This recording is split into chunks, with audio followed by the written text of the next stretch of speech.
پڑھا، 5000 سال کی تاریخ کا مطالعہ کیا، اور تاریخ کا مطالعہ کرنے کے بعد اس نے خود کتاب میں لکھا but he was the only man. اور آپ اگر انگریزی کے جو ماہرین ہیں ان سے پوچھیں کہ اس کا کیا ترجمہ نکل کر آتا ہے، وہ لکھتا ہے but he was the only man to supremely successful on both the religious and secular level.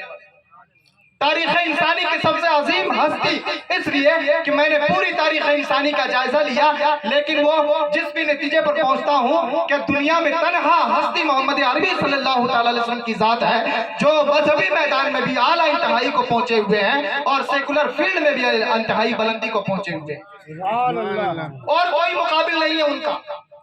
اس نے لکھا کہ میں نے اور دوسرے لوگوں کا جائزہ لیا، اسلام ہمیں بتا دی ہے کہ 1,24,000 کم و بیش انبیاء کرام دنیا میں تشریف لائے.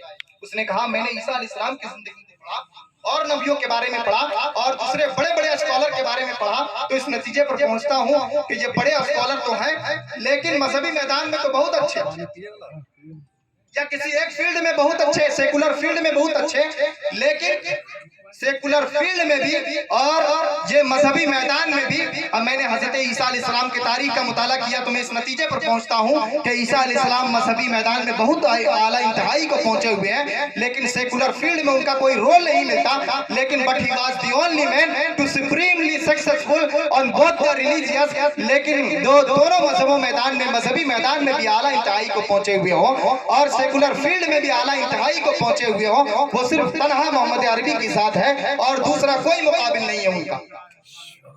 اور ان کے بعد آپ جانتے ہیں کہ کوئی ایک شخص، یہ کرسچن شخص لکھ رہا ہے. میں اس لیے کہتا ہوں کہ آپ محمد عربی کی بایوگرافی کو پڑھیں، آپ پڑھیں گے تبھی تو اپنے آقا سے محبت ہوگی. آج ہمارے نوجوانوں کی حالت یہ ہے، ہم لوگوں کی حالت یہ ہے کہ پوری زندگی نکل جاتی ہے لیکن اپنے آقا صلی اللہ علیہ وسلم کی زندگی کا مطالعہ نہیں کرتے. میں اس لیے پڑھنے کی کوشش کر رہا ہوں کہ آج جو نفرتوں کا بازار گرم ہے، آج جو حالات چل رہے ہیں، ہمارے آقا کی اگر بایوگرافی کو آپ پڑھیں گے تو پڑھنے سے آپ کے اندر میرے انسانوں سے محبت جاگ اٹھے گی. اس کے بعد اپنی گفتگو کو میں ختم کروں گا، اس سے پہلے آخری بات آپ چلیں. اس کے بعد ڈاکٹر ایمن رائے، آپ جانتے ہیں کمیونزم انقلاب آیا تھا، کمیونسٹوں نے ایک ہوڑ لگائی. کمیونسٹ آپ میں سے جو پڑھے لکھے لوگ ہیں ان لوگوں نے کبھی سنا ہوگا، یہ جو چائنا ہے وہاں کمیونسٹوں کی سرکار چلتی ہے، پورا رسیا کمیونسٹوں کی سرکار ہے، اور اس کے علاوہ دوسرے ممالک بہت سارے، نارتھ کوریا یہ بھی کمیونسٹوں کی سرکار ہے. تو ایک عظیم انقلاب برپا ہوا، ان کی تنظیمیں ہوا کرتی، نیشنل لیول کی، پھر اسٹیٹ لیول کی، ڈسٹرکٹ لیول کی، بڑی ساری تنظیمیں ہوا کرتی. لیکن ایک تنظیم ہوتی تھی انٹرنیشنل لیول کی، اور آپ جانیں کہ اس انٹرنیشنل لیول میں بڑے بڑے لوگوں کو چھانٹ کر اس تنظیم کا حصہ بنایا جاتا ہے. اور آپ کو سن کر حیرت ہوگی، آج ہم کہتے ہیں اتنا بڑا ہندوستان، تو بڑی فخر کے ساتھ کہتے ہیں، لیکن میں اس ہندوستان کی بات کر رہا ہوں جس میں بنگلہ دیش بھی شامل تھا اور پاکستان بھی شامل تھا. اس ہندوستان سے صرف ایک ہی شخص تھا جو اس انٹرنیشنل لیول کی تنظیم کا ممبر بنا تھا، ڈاکٹر ایمن رائے، ہندو دھرم کا ماننے والا.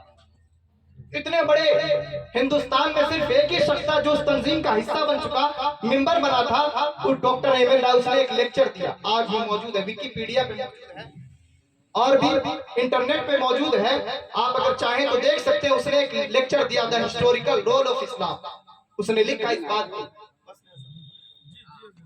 اس نے لکھا،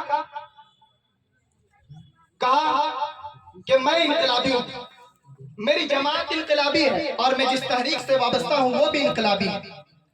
میں نے پوری انقلابات کا جائزہ لیا، دنیا میں جب جب انقلاب برپا ہوا میں نے ہر انقلابات کا جائزہ لیا، لیکن ہر انقلابات کے جائزے کے بعد اس نتیجے پر پہنچتا ہوں کہ دنیا میں جتنے بھی انقلابات آئے دنیا میں، سب میں انقلابات تب آئے جب زندہ انسانوں پہ گھوڑے دوڑائے گئے، تب جا کر کے انقلاب آئے. لیکن دنیا کی سب سے عظیم ترین انقلاب وہ تھا جو محمد عربی صلی اللہ تعالی علیہ وسلم نے انقلاب برپا کیا تھا. اس لیے کہ دنیا میں جتنے انقلابات آئے تو خون کی ندیاں بہا کر کے انقلابات برپا کیے، لیکن ہمارے آقا صلی اللہ تعالی علیہ وسلم نے، محمد عربی نے جو انقلاب برپا کیا وہ خون کی ندیاں بہا کر کے نہیں بلکہ مظلوموں کو سینے سے لگا کر کے انقلابات برپا کیا. جن کی معاشرے میں کوئی حیثیت نہیں تھی ان کو کعبے کی چھت پر چڑھا کر کے انقلاب برپا کیا. تو اس نتیجے پر پہنچتا ہے کہ دنیا میں عظیم قریب انقلاب وہ تھا جو محمد عربی صلی اللہ تعالی علیہ وسلم نے انقلاب برپا کیا تھا. سرور کہوں کہ مالک و مولا کہوں تجھے، باغ خلیل کا گلے زیبا کہوں تجھے، تیرے تو وصف عیب تناہی سے ہے بری، حیران ہوں میرے شاہ میں کیا کیا کہوں تجھے۔ سب سے عظیم انقلاب، آخری بات دیکھیں ہمارے آقا کے جو انقلابات میں سے صرف ایک رخ پیش کرتا ہوں میں آپ حضرات کے سامنے۔ آپ جانتے ہیں پورا عرب جزیرہ، پورا جو عرب ہے، آج قریب 4 سے 5 ممالک شامل ہوتے ہیں، اور ان 4-5 ممالک میں اس زمانے میں رسول اللہ کی جب بعثت نہیں ہوئی، جب رسول اللہ نے اعلان نبوت نہیں کیا تھا، اس وقت کی بات یہ تھی کہ صرف 7 لوگ لکھنا پڑھنا جانتے تھے، صرف 7 لوگ لکھنا پڑھنا جانتے تھے، اور حالت یہ تھی کہ بات بات پر جھگڑے، بات بات پر تلواریں نکل جایا کرتی تھی۔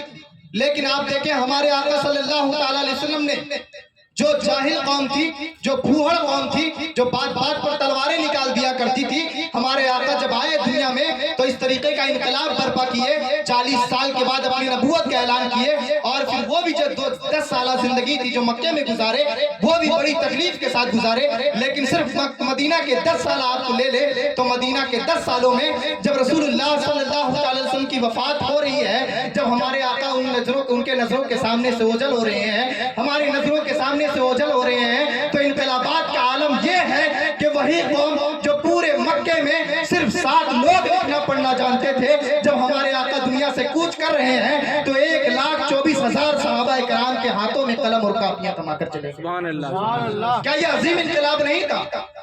ہمارے آقا صلی اللہ تعالی وسلم ارشاد فرماتے ہیں کہ دنیا میں سب سے اچھا کام، اور بزرگان دین نے بھی کہا دنیا میں سب سے اچھا کام جو اگر کوئی ہے تو وہ پڑھنا اور پڑھنا۔ اور یہ جو ہماری اور آپ کی کڑی ہے، یہ جو جڑی ہوئی ہے، یہ جو سجایا گیا ہے، منایا جا رہا ہے، بس صرف اس کی صرف ایک ہی وجہ ہے۔ ایک تو یہ ہے کہ ہم مرحوم سے کے لیے اصالے مغفرت، دعائیں مغفرت کریں، اور دوسری جو ہم سب سے بڑی بات ہے وہ یہ ہے کہ ہم تعلیم کو عام کریں۔ مسلم قوم اس وقت تک کبھی بھی کامیاب نہیں ہو سکتی جب تک علم کے میدان میں کامیاب نہ ہو۔ اس لیے میں عرض کروں گا کہ اپنے آقا صلی اللہ علیہ وسلم کی بائیوگرافی کو، ان کی تاریخ کو ہر شخص کو پڑھنے کی ضرورت ہے، اور ہر شخص پڑھے۔ اللہ تبارک و تعالیٰ کی بارگاہ میں عریضہ ہے کہ اللہ رب العزت ہم سب کو سننے سے زیادہ عمل کی توفیق و رفیق عطا فرمائے۔